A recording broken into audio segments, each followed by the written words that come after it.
Hi, I'm Peter Parrot from First Maths, and today we're going to learn all about instant recall of subtraction bonds. Our first task, I can use and spell subtraction vocabulary. We're going to think about words about subtraction. What do you know about subtraction?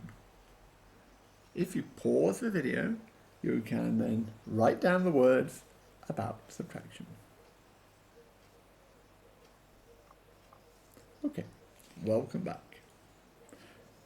Can anyone use the words which you have now written on the board in a number sentence? In pairs, write down a number sentence using any of the words or phrases on the board. Can you read out your examples to the rest of the class? Wow, you are so good at writing and reading in maths. So, the learning objective today was, I can use and spell subtraction vocabulary. Now, let's try and do some more subtraction. I can find the difference between two numbers under 21. I can investigate problems involving differences.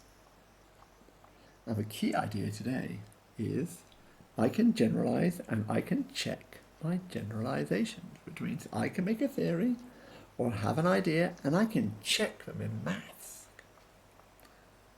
By the end of the lesson, you should know your addition and subtraction facts up to 20 in your head. And you should keep practicing them all year to help you become a faster mathematician. Today, we're going to practice subtractions. I want you to answer the questions as quickly as you can. We are going to see how you do. Are you ready? What is 17 take away 3? What is 15 take away 5? That's an easy one, that was 10. What is 12 take away 6? Which of course was 6. What is 20 take away 13? The answer there was 7. Well done, you. So, let's look at the main learning task. Today we're going to look at an investigation involving difference. This is a grid I made earlier.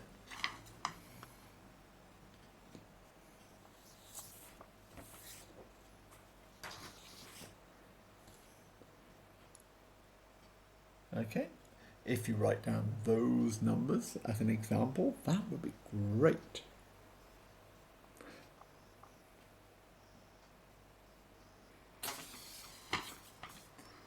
Now, if you write down the difference between each neighbouring yellow box in another box next to them, that would be great. So, for example, 10 take away 5 would make 5. So you could put a 5 between the 10 and the 5. The 10 take away 7, of course, makes 3. So you could write a 3 between those two numbers. So 25 take away 7. Now, that one is trickier. You could do 25 take away 5 makes 20. Take away another 2, which makes 18. Or you could have 25 take away 5 for the last box, and that will make 20. Now, if you look, in my example, I only got 2 of my numbers were odd. The 5 from 10 take away 5 made 5.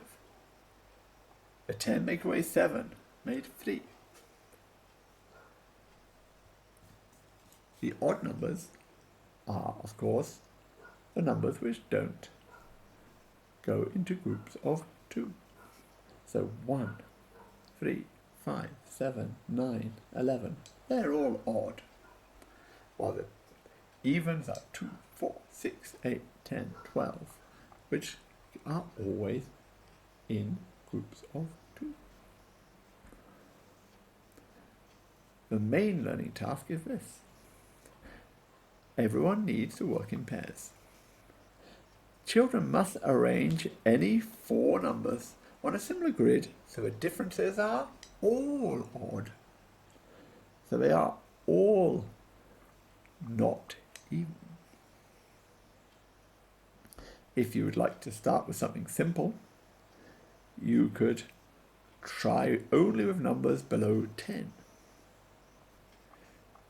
If you want it harder, use bigger numbers or find another solution that works.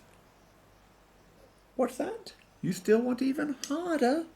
If you finished solving the problem using bigger numbers, you could try it with a 3 times 3 grid and see if you still can get more odd numbers.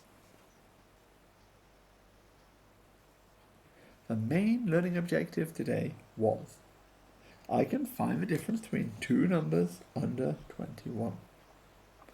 I can investigate problems involving differences. I can show people how to solve these problems to my friends. Has anyone found a different way of solving this problem? What is the general rule? Did anyone realize that every odd number needs to be next to an even number? Let's find some more solutions and see if they fit this rule. How did you solve the differences? Today's lesson was all about knowing you can generalize and you can check your generalizations. Did you learn that in this lesson? If you liked this video, please click on the like below. If you really like working with Peter Parrot, please click subscribe and you will know whenever I add a new video. Thank you. Have a great day.